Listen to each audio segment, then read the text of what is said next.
नमस्कार दर्शक बंधु, आपण मानक मो चैनल को स्वागत। एही चैनल माध्यम रे आपण माने डेली भक्ति वीडियो देखिबा को पाइबे। आज जानिबा शंख फुंकिबा द्वारा कौन होइथाय, घरे शुभ होइथाय ना अशुभ होइथाय। शंख फुंकिबा द्वारा घरे केउ केउ सबु दोष दूर होइथाय। तेबे दर्शक बंधु, एही विषय रे जानिबा पूर्वरु वीडियो को गोटे लाइक करंतु एवं आम चैनल को सब्सक्राइब करंतु एवं कमेंट सेक्शन रे जय मां लक्ष्मी निश्चय लिखंतु। दर्शक बंधु, जेउ घरे शंख सकाळे एवं संध्या समय रे फुंका जाए, सेही घरे केबे भी धन अन्नर अभाव होई न थाए। समस्त वस्तु दोष ग्रह दोष दूर होइथाए।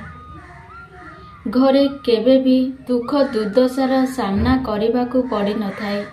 माँ लक्ष्मी सेही घरे निवास करिथांती, कारण शंख समुद्र मंथनरु उत्पन्न होइथिले एवं माँ लक्ष्मी मध्य समुद्र देवंकर कन्या।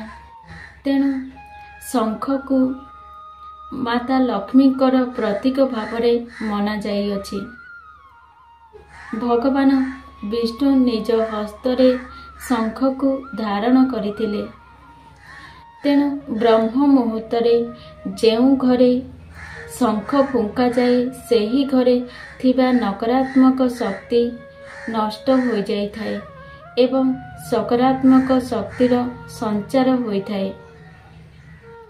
सेही घरे थिबा वस्तु दोष ग्रह दोष तुरंत दूर हो जाइथाए एवं घरे सुख शांति रो वास हेबाकु लागिथाए।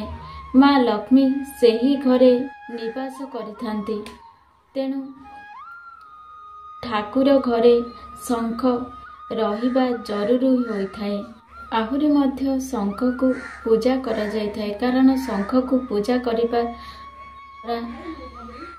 भगवान विष्णु एवं माता लक्ष्मीकर आशीर्वाद प्राप्त होइथाए। कारण शंख हेउछि एक पवित्र वस्तु, जहा द्वारा समस्त दुख कष्ट दूर होइथाए।